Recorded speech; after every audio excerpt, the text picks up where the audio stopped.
കർത്താവിൻ്റെ ധന്യമുള്ള തിരുനാമം വാഴ്ത്തപ്പെടുമാറാകട്ടെ. ജീവവചനം എന്ന ഈ വചന പ്രഘോഷണ പരമ്പരയിൽ കൂടി എന്നെ ശ്രദ്ധിക്കുന്ന എല്ലാ ദൈവമക്കൾക്കും ക്രിസ്തുയേശുവിന്റെ സ്നേഹവന്ദനത്തെ അറിയിക്കുന്നു. വീണ്ടും ഒരു പ്രഭാതം കൂടി ഭൂമിയുടെ പരപ്പിൽ സർവശക്തനായ ദൈവം നമുക്ക് ദാനം ചെയ്തു.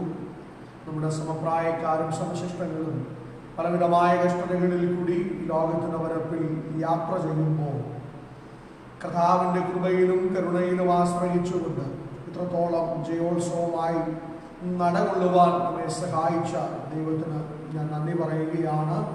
ഈ പ്രഭാതത്തിൽ പിന്നെയും ദൈവസന്നിധിയിലേക്ക് അവൻ്റെ ശബ്ദം കേൾക്കുവാൻ എടുത്തു വരുമ്പോൾ പ്രാർത്ഥനയോടെ നമുക്കായിരിക്കാം. ദൈവത്തിൻ്റെ ആത്മാവ് നമ്മോട് സംസാരിക്കട്ടെ. നമ്മുടെ ഹൃദയത്തെ ആരാഞ്ഞറിയുന്ന, നമ്മുടെ ചിന്തകളെ വിചിന്തനം ചെയ്യുന്ന പരിശുദ്ധയാത്മാവ് തന്നെ ഈ പ്രഭാതത്തിൽ നിങ്ങളോട് ഇടപെടട്ടെ എന്ന് ഞാൻ ദൈവസന്നിധിയിൽ പ്രാർത്ഥിക്കുന്നു. കഴിഞ്ഞ ആഴ്ച നാം ദൈവവചനം കേട്ടു. ഈ പ്രഭാതത്തിൽ പിന്നെയും ദൈവസന്നിധിയിലായിരിക്കുക. ദൈവത്തിൻ്റെ ആത്മാവ് ഇന്ന് പകൽ നിങ്ങളോട് ഇടപെടുന്ന ഒരു ദൈവത്തിൻ്റെ വചനം വായിക്കുവാൻ ക്രിസ്തുവിൽ ഞാൻ ശരണപ്പെടുന്നു. ഇതിനാധാരമായി അപ്പോസ്തലനായ പൗലോസ് കൊരിന്ഥി സഭയ്ക്ക് എഴുതിയ ആദ്യ ലേഖനം അതിൻ്റെ 16-ാം അധ്യായം 13-ാം വാക്യം വായിക്കുകയാണ്. ഉണർന്നിരിക്കുവിൻ, വിശ്വാസത്തിൽ നിലനിൽക്കുവിൻ, പുരുഷത്വം കാണിക്കുവിൻ, ശക്തിപ്പെടുവിൻ. ഒന്നുകൂടി വായിക്കുന്നു. ഉണർന്നിരിക്കുവിൻ, വിശ്വാസത്തിൽ നിലനിൽക്കുവിൻ, പുരുഷത്വം കാണിക്കുവിൻ, ശക്തിപ്പെടുവിൻ. എന്നെ കേൾക്കുന്ന പ്രിയ ദൈവമക്കളെ, അപ്പോസ്തലനായ പൗലോസ് കൊരിന്ഥി സഭയ്ക്ക് ആദ്യ ലേഖനം എഴുതി അതിൻ്റെ അവസാനത്തിലേക്ക് വരുമ്പോൾ ഒരു അവസാന ഭാഗം എന്ന് തന്നെ നമുക്ക് അനുമാനിക്കാം. അവസാന ഭാഗത്തിൻ്റെ ആദ്യം അല്ലെങ്കിൽ ഒരു ആരംഭമാണ് ഈ വാക്യം, നാം വായിച്ച വാക്യം. പൗലോസ് പറഞ്ഞ് തുടങ്ങുന്നത് കേവലം ജനത്തോടുള്ള ഒരു ആഹ്വാനമല്ല, പകരം തൻ്റെ ഒരു കൽപ്പനയാണ്, ആജ്ഞയാണ്. ജനത്തിന് നൽകുന്ന ഒരു കൽപ്പനയാണ് നാം വായിച്ച ഈ വാക്യം. ആ വാക്യത്തിൽ പൗലോസ് പറയുന്നു, എന്താ? നിങ്ങൾ ഉണർന്നിരിക്കണം. 2, നിങ്ങൾ വിശ്വാസത്തിൽ നിലനിൽക്കണം. ആ ഒരു പദം മാത്രമാണ് ഇന്നത്തെ ചിന്തയ്ക്കായി ആധാരമായി എടുക്കുവാൻ ക്രിസ്തുവിൽ ശരണപ്പെടുന്നത്. നിങ്ങൾ വിശ്വാസത്തിൽ നിലനിൽക്കണം. കൊരിന്ഥി സഭയുടെ പശ്ചാത്തലം നമുക്ക് പരിചിതമാണ്, അല്ലെ? കൃപാവര പ്രാപ്തന്മാരായ ദൈവസന്നിധിയിൽ വ്യത്യസ്തമായി പ്രയോജനപ്പെടുന്ന ഒരു കൂട്ടം ദൈവമക്കളുള്ള ദൈവസഭ. എന്നാൽ നാം ആ സഭയുടെ ആന്തരികമായ വിഷയങ്ങളിലേക്ക് കണ്ണോടിക്കുമ്പോൾ ലോകം നിറഞ്ഞ ഒരു സഭയായിരുന്നു എന്ന് കൊരിന്ഥി സഭ. പാപത്തിന്റെ എല്ലാ മ്ലേച്ഛ സ്വഭാവങ്ങളും കൊരിന്ഥി സഭയിലെ വിശ്വാസികളിൽ നാം കാണുന്നുണ്ട്. 1-ാം അധ്യായത്തിൽ തന്നെ കാണുന്നു സഭയിൽ എന്തോ ഭിന്നതയുണ്ട്.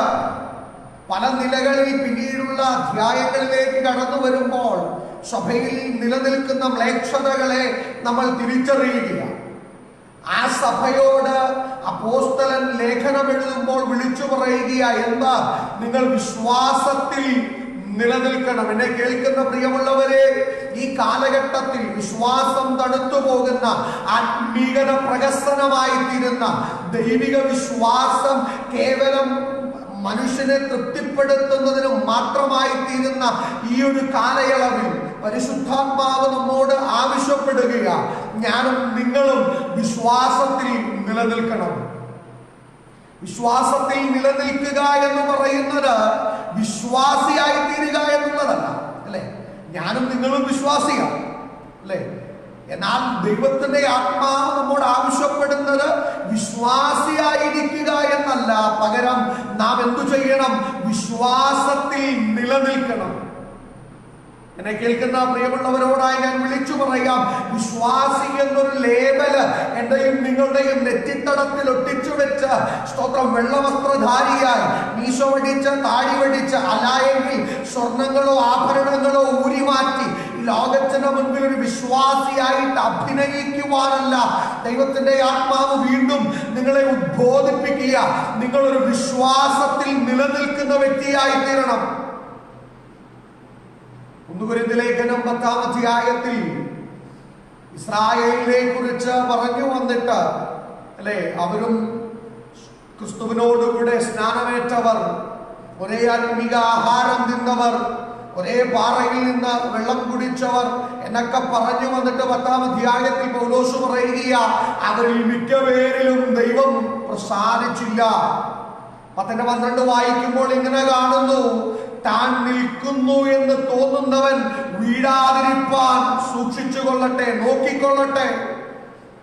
എന്നെ കേൾക്കുന്ന പ്രിയ സഹോദരങ്ങളെ, വഞ്ചിക്കപ്പെടുവാൻ, ആത്മീയത്തിൽ വീണുപോകുവാൻ വളരെ സാധ്യതയുള്ള ഒരു കാലഘട്ടത്തിലാണ് നാം നിൽക്കുന്നത്. കൊരിന്ത് സഭയുടെ പശ്ചാത്തലം അറിയുന്ന പൗലോസ് സഭയോട് വിളിച്ചു പറയുക, നിങ്ങളിൽ ചിലരെങ്കിലും നിൽക്കുന്നുണ്ട്. 1% ആളുകൾ വീണുപോയി, 1% ആളുകൾ നിൽക്കുന്നുണ്ട്. താൻ നിൽക്കുന്നു എന്ന് തോന്നുന്നവൻ നിഗളിക്കുകയല്ല, അഹങ്കരിക്കുകയല്ല, ഞാൻ ആത്മീയത്തിൽ ശ്രേഷ്ഠരെന്ന് കരുതുകയല്ല, പകരം ഞാൻ വീഴാതിരിപ്പാൻ അധികം ശ്രദ്ധിക്കുക. ഈ കാലഘട്ടത്തിൽ നിങ്ങളോടായി ഞാൻ വിളിച്ചു പറയാം, വീണുപോകുവാൻ, വഞ്ചിക്കപ്പെടുവാൻ ഏറ്റവും സാധ്യതയുള്ള ഒരു കാലഘട്ടമാണ് നാം ആയിരിക്കുന്നത്. ദൈവത്തിന് വേണ്ടാത്തത്, വചനത്തിന് ചേരാത്തത് ദൈവത്തിൻ്റെതെന്ന് പറഞ്ഞ് നമ്മളിലേക്ക് അവതരിപ്പിച്ച് നമ്മളെ വഞ്ചിക്കുന്ന ഒരു കാലഘട്ടമാണ്. സ്തോത്രം. ഞാനിങ്ങനെ പറഞ്ഞു കേട്ടിട്ടുണ്ട്, പണ്ടൊക്കെ ഈ പരസ്യങ്ങൾ, ഇന്നും നമ്മുടെ TV മാധ്യമങ്ങളിൽ പരസ്യങ്ങളുണ്ട്. പണ്ടൊക്കെ ആരംഭ കാലഘട്ടങ്ങളിൽ ഇതിൽ വരുന്ന പരസ്യങ്ങൾ അല്പം വൾഗറായാൽ, അല്പം വൃത്തികേട് കലർന്നതായാൽ ഉടനെ ചാനൽ മാറ്റുമായിരുന്നു. ഇന്നെന്താ സംഭവിച്ചത്? അതൊക്കെയും നമ്മുടെ ജീവിതത്തിന്റെ ഒരു ഭാഗമായി തീർന്നു. അല്ലെ, തെറ്റിനെ സാധൂകരിച്ച് അത് തെറ്റല്ല എന്ന് വരുത്തി തീർത്തിരിക്കുന്ന ഒരു കാലഘട്ടത്തിലാണ് നാം ആയിരിക്കുന്നത്. നിങ്ങളെന്നെ കേൾക്കുന്നത് ഒരു ഓൺലൈൻ മാധ്യമത്തിൽ കൂടിയാണ്. കോവിഡിന്റെ അതിപ്രസരത്താൽ നമ്മുടെ പ്രാർത്ഥനകളൊക്കെ ഇപ്പോൾ ഓൺലൈൻ മാധ്യമങ്ങളിൽ കൂടിയും TV ഇതര മാധ്യമങ്ങളിൽ കൂടിയൊക്കെ ആയിത്തീർന്നിരിക്കുക. നല്ലതാണ്, നമ്മൾ സന്ദേശങ്ങൾ കേൾക്കണം, ദൈവത്തിൽ ബലപ്പെടണം. എന്നാൽ ഞാൻ നിങ്ങളോട് ഒന്ന് ചോദിക്കട്ടെ, നമ്മുടെ വീടുകളിൽ നടക്കുന്ന പ്രാർത്ഥനകൾ, ഇതുപോലെയുള്ള ഓൺലൈൻ കൂട്ടായ്മകൾ അതിനെ തടസ്സപ്പെടുത്തുന്നുണ്ട്? നമ്മുടെ വ്യക്തിപരമായ ദൈവത്തോടുള്ള ബന്ധം, നമ്മുടെ കുടുംബ പ്രാർത്ഥനകളെ ഇതില്ലാതാക്കുന്നുണ്ടോ? സൂമിലെ മീറ്റിങ്ങുകൾ നല്ലതാ പ്രിയമുള്ളവരെ, TV-യിൽ കാണുന്ന സന്ദേശങ്ങൾ നല്ലതാ പ്രിയമുള്ളവരെ. എങ്കിൽ തന്നെയും ഞാൻ ചോദിക്കട്ടെ, രാത്രിയിൽ ഇന്നലകളിൽ നാം ഒരുമിച്ചിരുന്ന് പ്രാർത്ഥിച്ച സന്ധ്യകളുണ്ട്. എന്നാൽ ഇപ്പോൾ എന്നും എല്ലായ്പ്പോഴും എല്ലാ സമയത്തും ആത്മീക യോഗങ്ങൾ ഇങ്ങനെയുള്ള മാധ്യമങ്ങളിൽ കൂടി നാം കണ്ടുകൊണ്ടിരിക്കുക. ഈ കാണുന്ന കൂട്ടായ്മകൾ ഒരു നല്ല ശതമാനം ആളുകളും വീഡിയോയും ഓഡിയോയും അൺമ്യൂട്ട് ചെയ്ത് വെച്ച് ഒരുപക്ഷെ അതിന്റെ മുൻപിൽ ഇരിക്കുന്നില്ലായിരിക്കും, പലതും ചെയ്തുകൊണ്ടൊക്കെ ആയിരിക്കാം ഈ യോഗങ്ങൾ ശ്രദ്ധിക്കുന്നത്. എത്രമാത്രം അതിന് ശ്രദ്ധ കൊടുക്കാൻ കഴിയുന്നു എന്നുള്ളൊരു ചോദ്യം അതവിടെ നിൽക്കട്ടെ. അപ്പോൾ തന്നെ സന്ധ്യയിൽ നാം ഒരുമിച്ച് ഭവനമായി അപ്പനമ്മ കുഞ്ഞുങ്ങൾ കൂടിയിരുന്ന പ്രാർത്ഥിച്ച ഒരു കാലഘട്ടം ഉണ്ടായിരുന്നു. ഈ പ്രാർത്ഥനകളുടെ അതിപ്രസരം നിങ്ങളുടെ കുടുംബ പ്രാർത്ഥനകളെ, നിങ്ങളുടെ വ്യക്തിപരമായ പ്രാർത്ഥനകളെ സ്വാധീനിച്ചിട്ടുണ്ടോ? എന്നെ കേൾക്കുന്ന പ്രിയമുള്ളവരെ, എത്ര സന്ദേശം കേട്ടാലും, എത്ര ആത്മീക യോഗങ്ങൾ ഓൺലൈൻ മാധ്യമങ്ങളിൽ കൂടി കേട്ടാലും, നിങ്ങൾക്ക് വ്യക്തിപരമായ ഒരു പ്രാർത്ഥനയില്ലെങ്കിൽ, നിങ്ങളുടെ കുടുംബത്തിൽ ഒരുമിച്ച് ചേർന്നിരുന്ന് പ്രാർത്ഥിക്കുന്ന ഒരു പ്രാർത്ഥനയില്ലെങ്കിൽ, ഞാൻ വളരെ അവസരത്തോടെ പറയട്ടെ, നിങ്ങൾ ചതിക്കപ്പെട്ടുകൊണ്ടിരിക്കുക. ദൈവമെല്ലായ്പ്പോഴും ആഗ്രഹിക്കുന്നത് ഞാനും ദൈവവുമായിട്ടുള്ള, അല്ലെങ്കിൽ നിങ്ങളും ദൈവവുമായിട്ടുള്ള ഒരു വ്യക്തിപരമായ ബന്ധമാണ്. സ്തോത്രം. എന്നാൽ ഈ കാലഘട്ടത്തിൽ അതിന് സാധിക്കുന്നുണ്ടോ എന്ന്, ഏതെങ്കിലും മണ്ഡലത്തിൽ നാം വഞ്ചിക്കപ്പെടുന്നുണ്ടോ എന്ന് നാം ചിന്തിക്കേണ്ടത് വളരെ അത്യന്താപേക്ഷിതമാണ്.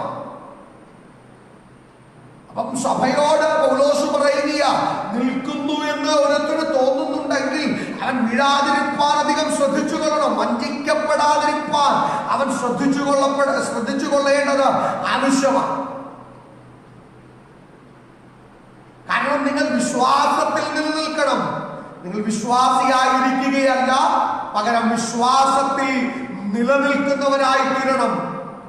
2 തെസ്സലോനിക്ക ലേഖനം 2-ാം അധ്യായം അതിന്റെ 15-ാം വാക്യം വായിക്കുമ്പോ വിശ്വാസത്തിൽ നിലനിൽക്കുക എന്ന് പൗലോസ് ഉദ്ദേശിക്കുന്നത് എന്താണെന്ന് അവിടെ വ്യക്തമായി രേഖപ്പെടുത്തിയിട്ടുണ്ട്.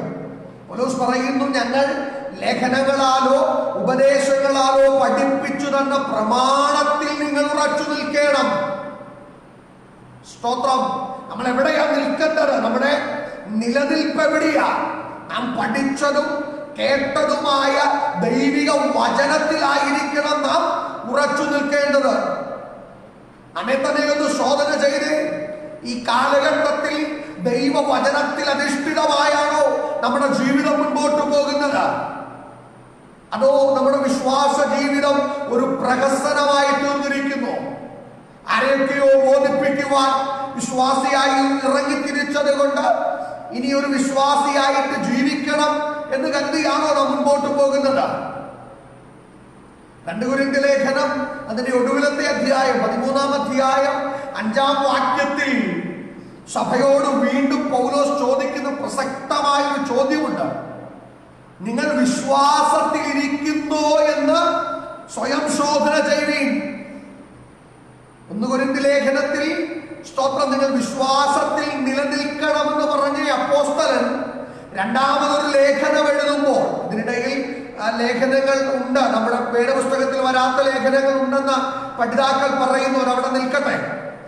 എന്നാൽ നമുക്ക് ലഭിച്ച ലേഖനത്തിന്റെ ഒടുവിൽ പൗലോസ് ആവശ്യപ്പെടുകയോ അല്ലെങ്കിൽ ചോദിക്കുകയോ, നിങ്ങൾ വിശ്വാസത്തിൽ നിലനിൽക്കുന്നുണ്ടോ എന്ന് സ്വയം ശോധന ചെയ്യുക. ഈ പ്രഭാതത്തിൽ എന്നെ കേൾക്കുന്ന, വരും നാളുകളിൽ എന്നെ കേൾക്കുന്ന എല്ലാ വിശ്വാസികളോടുമായി ഞാൻ ചോദിക്കട്ടെ, നാം വിശ്വാസത്തിൽ നിലനിൽക്കുന്നുണ്ടോ എന്ന് ഒന്ന് ശോധന ചെയ്യേണ്ടത് ആവശ്യമാണ്. എന്റെ പാസ്റ്ററല്ല, എന്റെ വിശ്വാസി കൂട്ടുവിശ്വാസിയല്ല, ഞാൻ തന്നെ എന്നെ ഒന്ന് എക്സാമിൻ ചെയ്യണം. സത്യത്തിൽ അവിടെ പീറാസോ എന്ന് പറയുന്ന ഒരു ഗ്രീക്ക് പദമാണ് ഈ പരീക്ഷിക്കുക. ടെംപ്റ്റ് എന്ന് പറയുന്ന നമ്മുടെ, അല്ലെങ്കിൽ എന്താ പറയുന്നത്, പരീക്ഷിക്കുക എന്നതിന് അങ്ങനെ ഒരു വാക്കാണ് പൗലോസ് അവിടെ ഉപയോഗിച്ചിരിക്കുന്നത്. നിങ്ങൾ നിങ്ങളെ തന്നെ ഒന്ന് പരീക്ഷിച്ചു നോക്കുക, പരിശോധിച്ചു നോക്കുക. എന്താ, ഞാൻ നിങ്ങൾ ഇപ്പോഴും വിശ്വാസത്തിലാണോ എന്ന്. എന്നിട്ട് പൗലോസ് 2 കാര്യങ്ങൾ അവിടെ പറയുന്നു. നിങ്ങൾ ക്രിസ്തുവിലാണോ, അതോ നിങ്ങൾ കൊള്ളരുതാത്തവരായി തീർന്നോ? എന്നെ കേൾക്കുന്ന പ്രിയമുള്ളവരെ, നിങ്ങൾ വിശ്വാസത്തിൽ നിലനിൽക്കുന്നുണ്ടോ എന്ന് തിരിച്ചറിയാൻ ഈ 2 കാര്യങ്ങൾ ചിന്തിച്ചാൽ മതി. ഞാനും നിങ്ങളും കൊള്ളരുതാത്തവരാണോ? തെറ്റുകൾ, പാപങ്ങൾ, അശുദ്ധമായത് ചെയ്യുന്നുണ്ടോ? എങ്കിൽ പൗലോസ് പറയുക, നിങ്ങൾ ക്രിസ്തുവിലല്ല. ക്രിസ്തു നിങ്ങളിൽ ഉണ്ടെങ്കിൽ കൊള്ളരുതാത്തത്, വേണ്ടാത്തത്, പാപം കലർന്നത് നിങ്ങളുടെ ജീവിതത്തിൽ കടന്നു വരികയില്ല. ഈ പ്രഭാതത്തിൽ ദൈവവചനത്തിന്റെ മുൻപാകെ നിൽക്കുമ്പോ നമ്മെ തന്നെ ഒന്ന് കാണുവാൻ ഈ പ്രഭാതത്തിൽ എത്ര പേർ തയ്യാറാകും? എന്നെ തന്നെ ഒന്ന് ശോധന ചെയ്ത് നോക്കുവാൻ, എന്നെ തന്നെ ഒന്ന് ദൈവസന്നിധിയിൽ ഒന്നുകൂടി ഞാൻ എപ്രകാരമായിരിക്കുന്നു എന്ന് സ്വയം ശോധന ചെയ്യപ്പെടുവാൻ എത്ര പേർ ദൈവസന്നിധിയിൽ ഒരുക്കമുള്ളവരാ?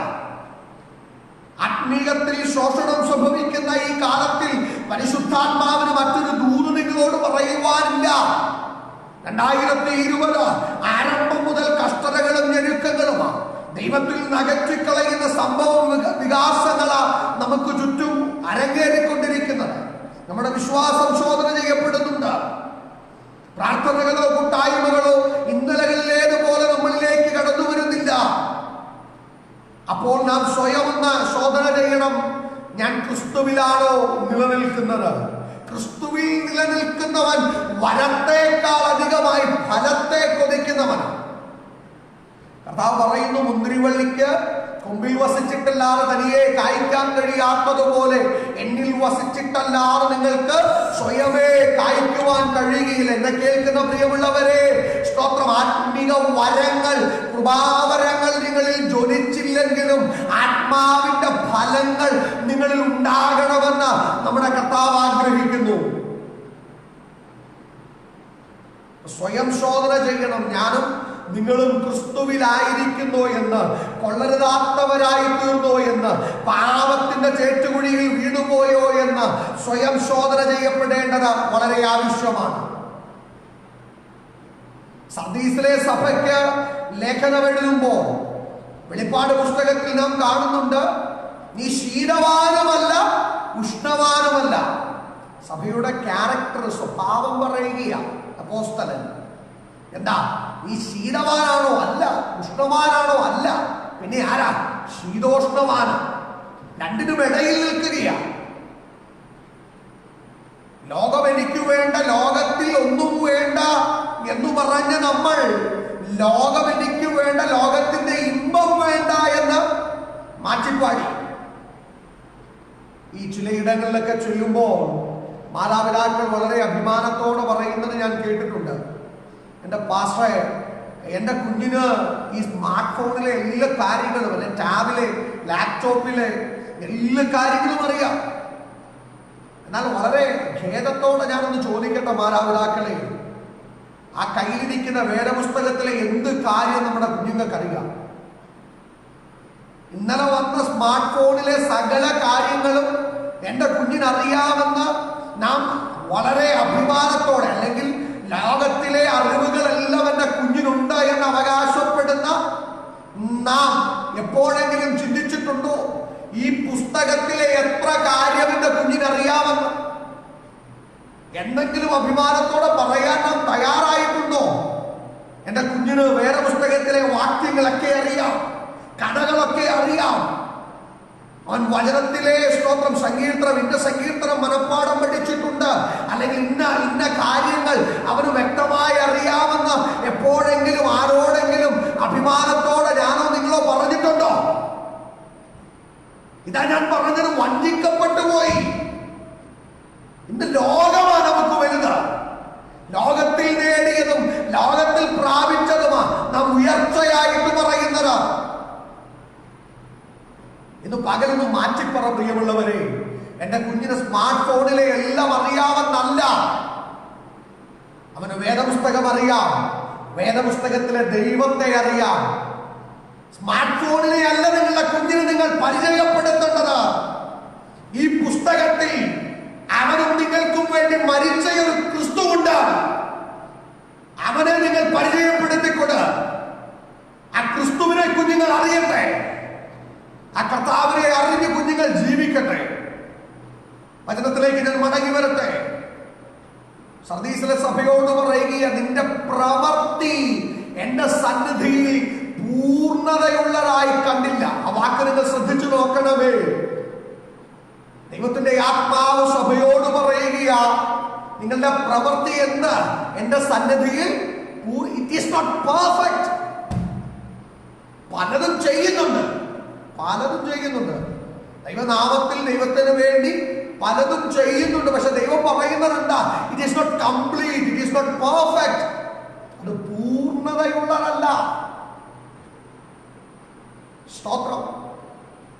നമ്മുടെ ജീവിതത്തിലേക്ക് നോക്കി തൃപ്തിയില്ലാത്തത് എന്തെങ്കിലും നമുക്ക് ഇഷ്ടമാണ്. എനിക്ക് തൃപ്തിയില്ലാത്തത്, നിങ്ങൾക്ക് തൃപ്തിയില്ലാത്തത് മറ്റൊരാൾ ചെയ്യാൻ ആവശ്യപ്പെട്ടാൽ നാം ചെയ്യുമോ?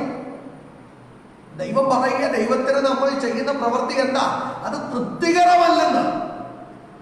അത് പെർഫെക്റ്റ് അല്ല, അത് കംപ്ലീറ്റ് അല്ല, തികഞ്ഞതല്ല. എന്തൊക്കെയോ കാട്ടിക്കൂട്ടി നാം അങ്ങ് പോവുക. നമ്മുടെ ആരാധനകൾ അങ്ങനെയായി, കുടുംബ പ്രാർത്ഥനകൾ അങ്ങനെയായി, വ്യക്തിപരമായ പ്രാർത്ഥനകൾ അങ്ങനെയായി, പൂർണ്ണതയില്ലാത്തതായി. പ്രാർത്ഥിക്കേണ്ടത് കൊണ്ട് പ്രാർത്ഥിക്കുന്നു, ആരാധിക്കേണ്ടത് കൊണ്ട് ആരാധിക്കുന്നു, വചനം വായിക്കേണ്ടത് കൊണ്ട് വായിക്കുന്നു. ഇന്ന് പകൽ ദൈവത്തിന്റെ ആത്മാവ് വീണ്ടും ആവശ്യപ്പെടുകയാണ്. വിശ്വാസത്തിൽ നിലനിൽക്കണം, വിശ്വാസത്തിൽ നിലനിൽക്കണം. നിങ്ങളെ ആരും വഞ്ചിക്കരുത്. പിശാച് നിങ്ങളിലേക്ക് കൊണ്ടുവരുന്ന തെറ്റായ ആശയങ്ങൾ ദൈവത്തിന്റെ ഏറെന്ന് കരുതി ഏറ്റെടുക്കരുത്. ഇസ്രായേലിൽ നിന്ന് പുറപ്പെട്ട ഇസ്രായേൽ ജനം സീനായിലെത്തി, മോശ കയറിപ്പോയി. ചില നാളുകൾ മോശയെ കാണുന്നില്ല. ജനം അഹറോന്റെ അടുക്കൽ വന്ന് പറയുകയും ഞങ്ങൾക്കൊരു ദൈവത്തെ ഉണ്ടാക്കി തരിക. അഹറോൻ അവരുടെ ആഭരണങ്ങൾ വാങ്ങിച്ച് തീയിലിട്ടപ്പോൾ അഹറോൻ പറയുന്നു അതൊരു കാളക്കുട്ടിയായി മാറി. എന്നിട്ട് അഹറോൻ പ്രസ്താവിക്കുന്ന പ്രസ്താവന നിങ്ങൾ കേൾക്കണം. ഇതാ നിങ്ങളെ മിസ്രയീമിൽ നിന്ന് കൊണ്ടുവന്ന യഹോവയാകുന്നു. ആരെ ആരാധിച്ചത്? യഹോവയെ ആരാധിച്ചത്. പക്ഷെ യഹോവയാണോ ആരാധിച്ചത്? അല്ല. ആരാധന ആർക്കാ? യഹോവയ്ക്കെന്നു പറഞ്ഞ ആരാധിക്കുന്നത്. പക്ഷെ സംഭവിച്ചതെന്താ? അവരാരാധിച്ചത് ദൈവവചനത്തിന് വിരുദ്ധവും വിപരീതവുമായിട്ടാണ്. അതാ ഞാൻ ആരംഭത്തിൽ തന്നെ പറഞ്ഞത്, ഈ കാലഘട്ടത്തിൽ പിശാച് എല്ലാ കാലഘട്ടത്തിലും ചെയ്യുന്നൊരു പ്രവൃത്തിയായില്ല. നാം ദൈവത്തെ ആരാധിക്കുന്നു എന്ന് തെറ്റിദ്ധരിപ്പിച്ചുകൊണ്ട് നമ്മെ പാപം ചെയ്യാൻ, അല്ലെങ്കിൽ സ്തോത്രം ദൈവത്തെ ആരാധിക്കുന്നതിൽ നിന്ന് വ്യതിചലിപ്പിച്ച് കളയാൻ ശ്രമിച്ചുകൊണ്ടിരിക്കുക. അങ്ങനെയുള്ള ഈ കാലഘട്ടത്തിൽ നമ്മോട് വീണ്ടും അധികം ശ്രദ്ധയോടെ, അധികം ഉത്സാഹത്തോടെ നമ്മുടെ വിശ്വാസത്തിന് വേണ്ടി നിലനിൽക്കുവാൻ പരിശുദ്ധയാത്മാവ് ആവശ്യപ്പെടുകയാണ്. യൂദാ ലേഖനം എഴുതുമ്പോൾ പറയുന്ന ആ വാക്യം വളരെ പ്രസക്തമാണ്. ഇതിന്റെ 3-ാം വാക്യത്തിൽ ഇങ്ങനെ പറയുന്നത്, രക്ഷയെ കുറിച്ച് എഴുതുവാൻ ഞാൻ അധികം പ്രയത്നം ചെയ്തു, ഒരുപാട് കാര്യങ്ങൾ സംഭരിച്ചു, ഇനി എഴുതിയാൽ മതി എന്ന് ചിന്തിച്ചപ്പോഴാ പരിശുദ്ധാത്മാവ് പറയുന്നത്, നീ രക്ഷയെ കുറിച്ച് എഴുതണ്ട, പിന്നെയോ ഒരിക്കലായി ഭരമേൽപ്പിച്ച വിശ്വാസത്തിന് വേണ്ടി പോരാടണമെന്ന് ജനത്തെ ഉദ്ബോധിപ്പിച്ചെഴുതുക. ഇതിന്റെ പ്രാധാന്യം നിങ്ങൾക്ക് മനസ്സിലായോ പ്രിയമുള്ളവരെ? ഒരിക്കലായി ഭരമേൽപ്പിച്ച വിശ്വാസത്തിനു വേണ്ടി നാം പോരാടണം. യെസ്, ഇന്ന് പകലും ദൈവത്തിന്റെ ആത്മാവ് നമ്മോട് ആവശ്യപ്പെടുകയാണ്. ഈ ലോകത്തിൽ വിശ്വാസി എന്ന ലേബലിൽ എനിക്കും നിങ്ങൾക്കും ജീവിക്കാൻ കഴിയും. നിങ്ങൾ കേട്ടിട്ടുള്ള ഒരു കഥയായിരിക്കാം നീലക്കുറുക്കന്റെ കഥ, അല്ലെ? വളരെ വളരെ ചെറുപ്പം തൊട്ടേ നമ്മൾ കേൾക്കുന്ന ഒരു കഥയാണ്. എന്താ? സ്തോത്രം.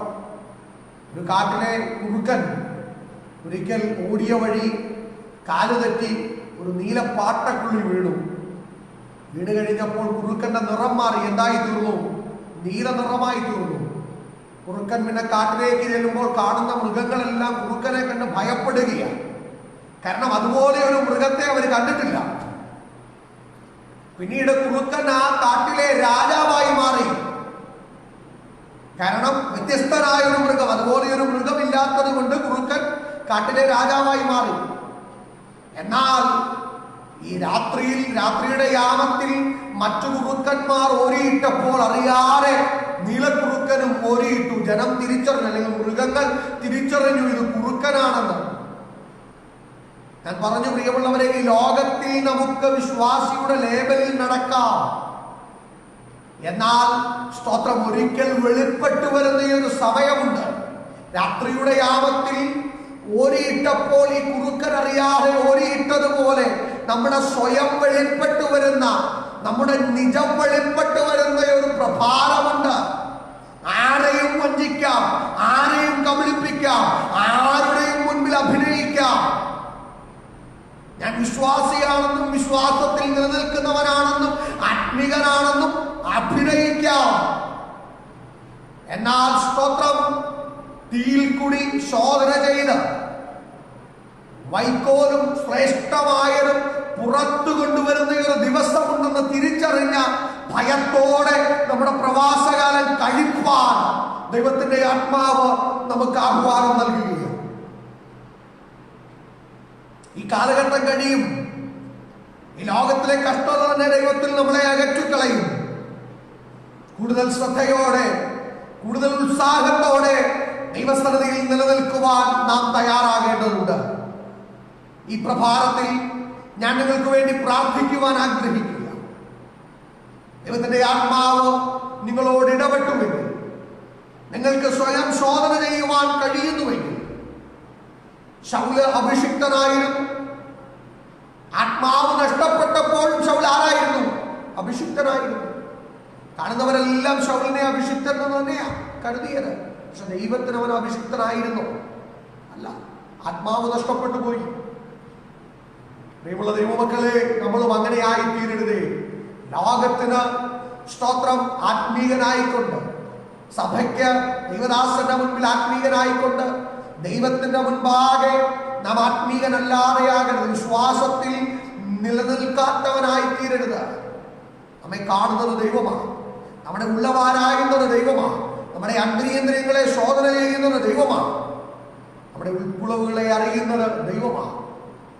അവന്റെ മുൻപിൽ മറച്ചുകൊണ്ട് നമുക്ക് ലോകത്തിൽ ഒന്നും ചെയ്യുവാൻ കഴിയത്തില്ല. അതുകൊണ്ട് നമ്മെ തന്നെ ശോധന ചെയ്യാം.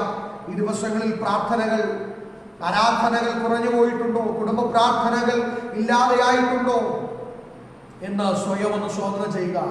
നാം പ്രമാണങ്ങളെ മുറുകെ പിടിച്ചുകൊണ്ട് വചനത്തിനു വേണ്ടിയാണോ ജീവിക്കുന്നതെന്ന് ഒന്നുകൂടി ചിന്തിക്കുക. നമുക്ക് ഒരുമിച്ച് പ്രാർത്ഥിക്കാം. സ്തോത്രം.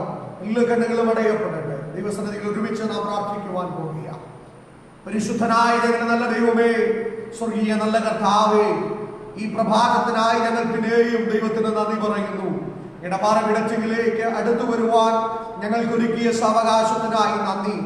ഈ ദൈവവചനത്തിന് മുൻപാകെ പ്രാർത്ഥനയോടെ കടന്നു വന്ന ഓരോ വ്യക്തി ജീവിതങ്ങളെയും ദൈവകരങ്ങളിൽ ഞാൻ പിന്നെയും ഏൽപ്പിച്ചു തരുന്നു. അവരുടെ ആവശ്യങ്ങൾ, വിഷയങ്ങൾ ദൈവകരങ്ങളിലേക്ക് സമർപ്പിക്കുക. ദൈവത്തിന്റെ കരവതിന് മേൽ വ്യാപരിക്കണമേ. വ്യക്തികളെ, കുടുംബങ്ങളെ ആശ്വസിപ്പിക്കണം. സാമ്പത്തിക ഭാരങ്ങളാൽ ആയിരിക്കുന്ന ആരെങ്കിലും എന്നെ കാണുന്നുണ്ട്, രോഗികളായി ഭാരപ്പെടുന്നവർ, കുടുംബ തകർച്ചയിലായിരിക്കുന്നവർ, മാനസികമായി ഞെരുങ്ങുന്നവർ, കർത്താവേ, ഏതെങ്കിലും വ്യഥകളാൽ ഭാരങ്ങളിലായിരിക്കുന്നവർ എന്നെ ശ്രദ്ധിക്കുന്നുണ്ടെങ്കിൽ യേശു ക്രിസ്തുവിന്റെ നാമത്തിലുള്ള വിഷയങ്ങളുടെ മേൽ നിന്റെ കരം ചലിക്കുവാൻ ഞാൻ കൽപ്പിക്കുക. ദൈവിക വിടുതലുകൾ അവർക്ക് വേണ്ടി വെളിപ്പെടുവാൻ ദൈവസന്നിധിയിൽ ഞാൻ പ്രാർത്ഥിക്കുക. നന്മകളാൽ വ്യക്തികളെ ആശ്വസിപ്പിക്കണമേ. ദൈവിക കൃപകളും ആത്മീക ഫലങ്ങളാലും അവരെ നിറയ്ക്കണമേ. സ്വയം ശോധന ചെയ്ത് വിശ്വാസത്തിൽ നിലനിൽക്കുന്നുണ്ടോ എന്ന് ആരാഞ്ഞറിയുവാൻ ഞങ്ങൾക്ക് കൃപ നൽകണമേ എന്ന് ദൈവസന്നിധിയിൽ പിന്നെയും പ്രാർത്ഥിക്കുന്നു. ഈ ജനത്തെ ദൈവകരങ്ങളിൽ ഏൽപ്പിക്കുന്നു. വരുന്ന ആഴ്ച ഞങ്ങൾക്ക് വീണ്ടും ഒരുമിച്ച് കൂടുവാൻ, ദൈവത്തെ ആത്മാവിനും ശബ്ദത്തിലും ആരാധിപ്പാൻ പരിശുദ്ധയാത്മാവ് കൃപ നൽകണം. ദൈവകരങ്ങളിൽ സമ്പൂർണ്ണമായി താഴ്ത്തുന്നു. സ്വർഗം അങ്ങനെ ചെയ്യുന്നത് കൊണ്ട് തന്നെ യേശു ക്രിസ്തുവിന്റെ നാമത്തിൽ തന്നെ ആമേൻ. ഈ സമയം വരെയും ക്ഷമയോടെ എന്നെ ശ്രദ്ധിച്ച എല്ലാ ദൈവമക്കൾക്കും ക്രിസ്തുയേശുവിന്റെ സ്നേഹവന്ദനത്തെയും നന്ദിയെയും അറിയിക്കുന്നു. ദിവസങ്ങളിൽ നമുക്ക് സ്വയം ശോധന ചെയ്ത് ദൈവസന്നിധിയിൽ മുന്നോട്ട് പോകാം. പ്രാർത്ഥനയ്ക്കായി നിങ്ങൾക്ക് വിളിക്കാം. ഈ വീഡിയോയിൽ ഞാൻ നമ്പർ നൽകിയിട്ടുണ്ട്. കഴിഞ്ഞ ദിവസങ്ങളിലൊക്കെ ഒരുപാട് പേര് വിളിക്കാനും പ്രാർത്ഥനയെ ചോദിക്കുവാനും ഇടയായി തീർന്നു. പ്രാർത്ഥനാ വിഷയങ്ങൾ ഉണ്ടെങ്കിൽ നിങ്ങൾക്ക് വിളിക്കാം, അറിയിക്കാം. നമുക്ക് ഒരുമിച്ച് പ്രാർത്ഥിക്കാം. സർവശക്തനായ ദൈവം നിങ്ങൾക്ക് വേണ്ടിയും അത്ഭുതങ്ങൾ ചെയ്യും. കർത്താവ് അങ്ങനെ ചെയ്യട്ടെ. പിന്നെയും ദൈവിക കൃപയിൽ ആശ്രയിച്ചുകൊണ്ട് മുന്നേറാം ഓർപ്പിച്ചുകൊണ്ട് വാക്കുകളെ അവസാനിപ്പിക്കുന്നു. ദൈവം സഹായിക്കുമാറാകട്ടെ.